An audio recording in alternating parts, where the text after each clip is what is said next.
Hello friends. Paralysis लकवा एक ऐसी सीवियर और डेंजरस कंडीशन है जो किसी को भी कहीं भी हो सकती है।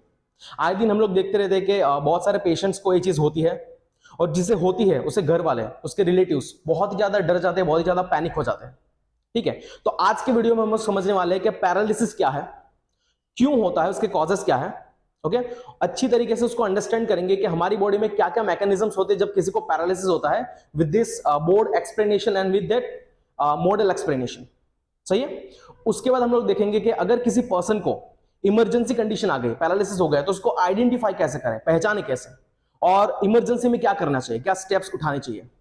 फाइनली उसके बाद हम लोग देखने वाले हैं कि प्रिकॉशंस क्या लेने चाहिए, कैसे उससे हम लोग मतलब बचा जाए उससे। ठीक है, नाउ देखो, पहले हम लोग कॉजेस की बात कर लेते हैं कि ये पैरालिसिस किससे कैसे हो सकता है। बेसिकली अगर किसी पर्सन को ब्रेन इंजरी हो गई है ना, ब्रेन इंजरी किसी भी एक्सीडेंट या किसी चीज से हो सकती है, स्पाइनल कॉर्ड इंजरी हो गई, तो इट लीड्स टू, वो क्या करेगा, वो स्ट्रोक कंडीशन आएगा। अब स्ट्रोक कंडीशन क्या है, यहां पे हम लोग पूरा उसको डिटेल में समझने वाले हैं कि स्ट्रोक क्या होता है। ठीक है, ये एक चीज हो गई। दूसरा, अगर किसी पर्सन को बहुत ही लो बीपी का प्रॉब्लम है, लो ब्लड प्रेशर या फिर हाई ब्लड प्रेशर का प्रॉब्लम है, तो उससे भी ये पैरालिसिस की कंडीशन आ सकती है, पैरालिसिस का अटैक आ सकता है। ठीक है, अगर कोई पर्सन यू कैन कॉल के सही से डेली रूटीन एक्टिविटी फॉलो नहीं कर रहा है, बहुत ज्यादा स्ट्रेस ले रहा है, प्रॉपर एक्सरसाइज नहीं कर रहा है, हेल्दी डाइट नहीं ले रहा है, और बहुत ही फैटी है, बहुत ही you can call obese condition, obesity है, तो उससे भी ये बीमारी हो सकती है, ये पैरालिसिस अटैक आ सकता है। कई बार ऐसा भी देखा गया है कि जेनेटिकली भी हो सकता है, मतलब बाय बर्थ, बर्थ के साथ ये चीज हो सकती है, या इम्यूनोलॉजिकल डिसऑर्डर, हमारी रोग प्रतिकारक शक्ति की वजह से भी ये चीज हो सकती है। ठीक है, सो लेट्स हैव अ लुक के ये कंडीशन क्या है, इसको थोड़ा अच्छी तरीके से हम लोग समझते हैं कि जब स्ट्रोक होता है हमारी बॉडी में तो क्या होता है, कैसे होता है, और उससे पैरालिसिस कैसा होता है। ठीक है, सो लेट्स हैव अ लुक, देख लेते हैं थोड़ा सा। ठीक है, यहाँ पे व्हाइट बोर्ड में मैंने बहुत शॉर्ट एंड स्वीटली बताने का ट्राई किया है। यहाँ पे आप लोग देख सकते हो, ह्यूमन हार्ट लिया है।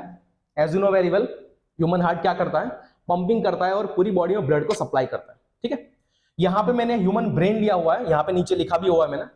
इसी के साथ मैंने यहाँ पे हमारी ह्यूमन की पूरी बॉडी बनाई है। ठीक है, जो आप लोग अच्छी तरीके से देख सकते हो। Okay, LHS means this is left hand side, अगर मैं ऐसा खड़ा हूं तो ये लेफ्ट हैंड साइड और ये राइट हैंड साइड, इस तरीके से मैंने उसको लिखा हुआ। ठीक है, नाउ बेसिकली हमारा हार्ट जो है, ह्यूमन हार्ट, वो क्या करता है, पंप करता है ना, हार्ट बीट करता है और पूरी बॉडी में ब्लड को सप्लाई करता है। तो हमारी पूरी बॉडी में जितने भी ऑर्गन्स है उसे ब्लड चाहिए होता है। उसी तरीके से हमारा ब्रेन भी सबसे इंपॉर्टेंट ऑर्गन है, जिससे क्या चाहिए, ब्लड चाहिए काम करने के लिए। लेकिन बेसिकली कुछ ऐसी क्रिटिकल कंडीशंस आती है लाइफ में, जैसे कि कोई बहुत ज्यादा स्ट्रेस ले रहा है, कोई ऐसी मतलब मेडिसिन खा रहा है, या फिर जो मैंने कॉजेस बताया उसकी वजह से क्या होता है कि ये कैरोटिड आर्टरी है, या फिर कैरोटिड धमनी, जिसे हम लोग हिंदी में बोल सकते हैं, कैरोटिड धमनी जो है वो क्या कर रही है कि अपने हार्ट से ब्लड सप्लाई कर रही है हमारे ब्रेन को, और उससे हमारा ब्रेन अच्छे से काम कर रहा है, अच्छे से एक्टिविटी कर रहा है। लेकिन कई बार क्या होता है कि ये कैरोटिड आर्टरी ब्लॉक हो जाती है, लाइक दिस। यहां पे क्या आ सकता है, यहां पे ये पैचेस आ सकते हैं। ये पैचेस जो है वो कोलेस्टेरोल के भी हो सकते हैं, या फिर ये पैचेस जो है वो ब्लड के भी हो सकते हैं, ब्लड और कैन कॉल क्लोटेड ब्लड। ठीक है, मतलब कि हमारा खून जो हमारी आर्टरीज में जम गया है, हमारी धमनी में जम गया है, एक तो वो हो सकता है, या फिर ज्यादा ओबेस पर्सन है जिसमें कोलेस्ट्रॉल बहुत ज्यादा है, तो कोलेस्ट्रॉल के प्लैक्स भी यहाँ पे बन सकते हैं, और वो क्या कर सकते हैं, इनर वॉल मतलब कि अंदर की दीवारों पे जाके डिपॉजिट हो सकते हैं, चिपक सकते हैं। अब इससे क्या होगा कि हार्ट से जो ब्लड जाने वाला है ब्रेन में वो प्रॉपरली जाएगा नहीं, और उससे क्या होगा कि ब्रेन का कोई पर्टिकुलर पार्ट जो है वो डैमेज हो जाएगा। लेट मी टेक कि ये पार्ट जो है उसका डैमेज हो जाएगा। तो अगर ब्रेन का पार्ट डैमेज हो गया, कोई भी पार्ट हो सकता है, ये पार्ट भी हो सकता है, ये पार्ट भी हो सकता है, तो कुछ सिलेक्टेड पार्ट अगर ब्रेन का डैमेज हो गया, जो काम नहीं कर पा रहा है, तो उसके अंदर के जो न्यूरॉन्स होते हैं, न्यूरॉन्स आप लोग जानते हो, जो पूरी बॉडी में एक्शन पोटेंशियल करता है, मतलब कि पूरी बॉडी में रिफ्लेक्स एक्शन एक्टिविटी करता है। ठीक है, तो इसके अंदर के न्यूरॉन्स वो भी डैमेज हो जाएंगे।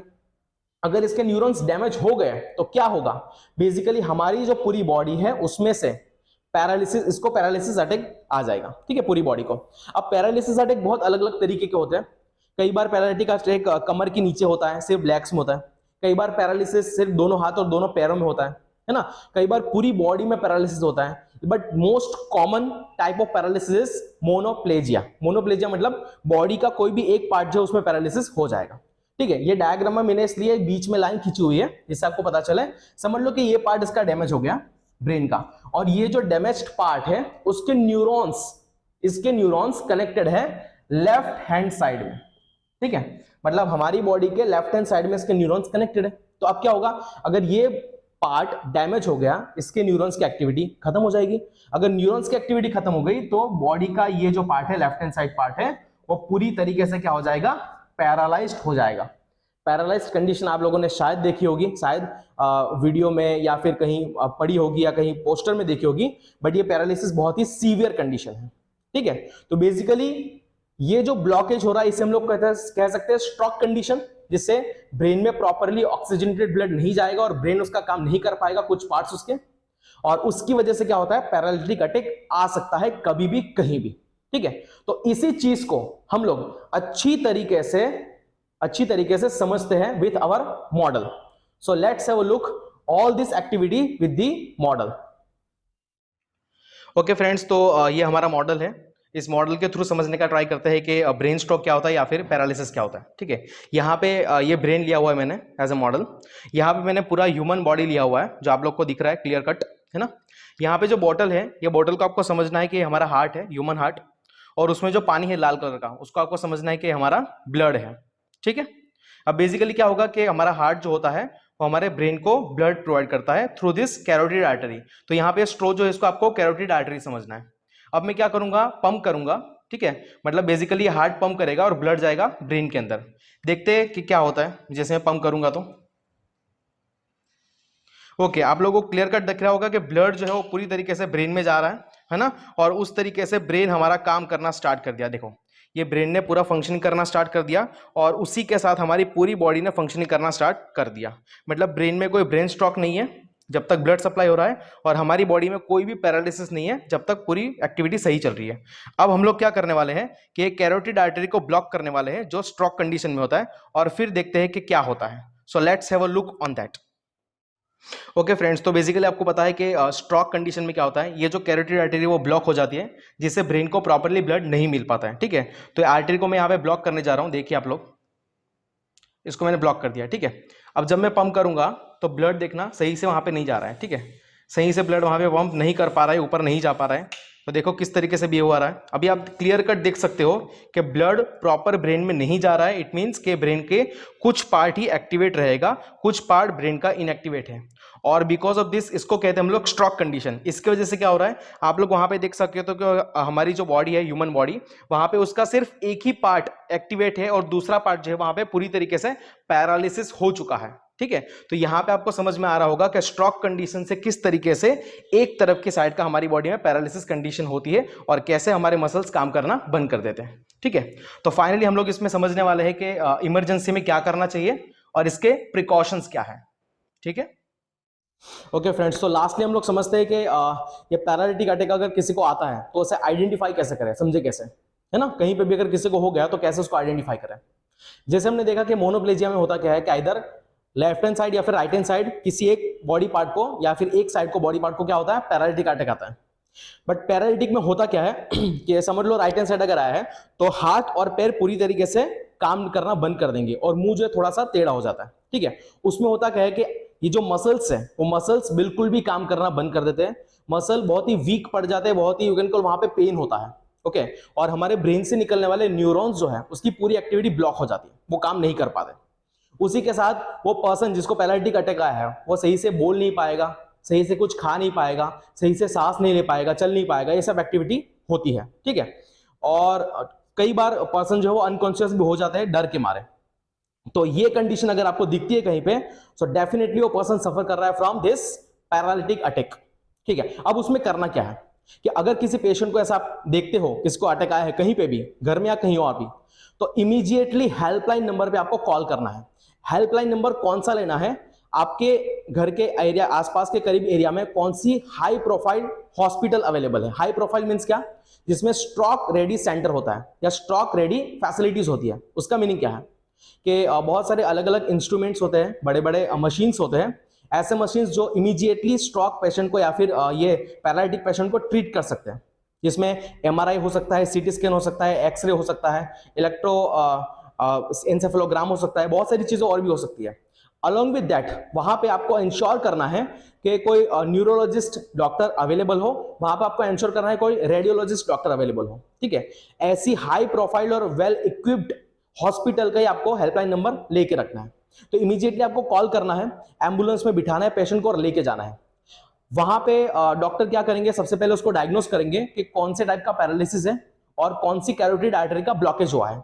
उसके हिसाब से डॉक्टर आइदर वहां पे इंजेक्शन दे सकते हैं वो क्लोट को यू कैन कॉल डिसॉल्व करने के लिए, या फिर कुछ मेडिसिन दे सकते हैं। Okay, and along with that patient को बहुत सारी यू कैन कॉल चीजें करनी होती है कि प्रॉपरली मेडिसिन लेना होता है, प्रॉपरली कुछ एक्सरसाइज करनी होती है, ठीक है। अब ये जो चीजें है इमरजेंसी में वो आपको एज इट इज करनी है, बिकॉज घर में या कहीं और आप खुद कुछ नहीं कर पाओगे, होम रेमेडीज इसकी है ही नहीं कुछ भी, ठीक है। तो आपको हेल्पलाइन नंबर लेके रखना है, डॉक्टर को एक बार मिल के रखना है और इमीडिएटली कभी भी हो तो वहां पे आपको स्विच कर देना है। ये पूरी एक्टिविटी 3 से 4 घंटे, मैक्सिमम 4 घंटे के अंदर अगर हो जाए, according to survey, according to research ये माना जाता है 3 से 4 घंटे अगर ये पूरी एक्टिविटी हो जाए तो पर्सन पैरालिटिक अटैक से बच सकता है पूरी तरीके से। 100% रिवर्सिबल ये हो सकता है, लेकिन उससे ज्यादा अगर देर हो गई तो इट टेक्स टाइम, 6 महीने लग सकते हैं, 1 साल लग सकता है, या फिर पूरी जिंदगी भी उसको ऐसा रहना पड़ सकता है, ठीक है। तो ये तो हो गई कि इमरजेंसी में क्या करना चाहिए। उसके बाद हम लोग देखते हैं कि प्रिकॉशंस क्या लेना है, ठीक है। बेसिकली अगर किसी पर्सन को जैसे मैंने बताया इनिशियली कि हार्ट के इश्यूज है, या फिर ब्लड प्रेशर के इश्यूज है, या फिर बहुत स्ट्रेस ले रहा है, या फिर ओबेसिटी बहुत ज्यादा है, तो उसको क्या करना चाहिए कि प्रॉपरली एक बैलेंस डाइट लेना है। जैसे मैं हर बार बोलता हूं कि बैलेंस डाइट लेना है, अच्छा खाना खाना है जिसमें फैट कम हो, स्पाइसी कम हो, ऑयली कम हो, ठीक है। वो एक डेली रूटीन शेड्यूल उसका फिक्स होना चाहिए, प्रॉपरली उसको नींद निकालना है, प्रॉपरली उसको एक्सरसाइज करना है, ठीक है। कुछ चीजें जो है, कुछ मेडिसिन जो आपके हार्ट को, आपके किडनी को, आपके ब्रेन को अटैक कर रही है, जैसे कुछ स्टेरॉइडल ड्रग हो सकते हैं, उसको टोटली अवॉइड कर देना है, क्लियर। अलॉन्ग विद दैट इतना बोल सकता हूं मैं कि जो भी चीज जैसे अल्कोहलिज्म है, या फिर टोबैको चूइंग है, या फिर स्मोकिंग कोई कर रहा है तो उसको टोटली अवॉइड कर दो। और सबसे इंपॉर्टेंट, स्ट्रेस फ्री रहना है, बिल्कुल भी स्ट्रेस नहीं लेना है लाइफ में, और हर प्रॉब्लम को इजीली सॉल्व करते जाना है, ठीक है। सो आई होप कि ये वीडियो आपको बहुत अच्छा लगा होगा और बहुत सारी इंफॉर्मेशन मैंने देने का ट्राई किया है। ये वीडियो को जितना बन सके उतना ज्यादा शेयर कीजिए, बिकॉज ये बहुत ज्यादा इंपॉर्टेंट है, किसी की लाइफ बचा सकता है डेफिनेटली। तब तक के लिए जय हिंद।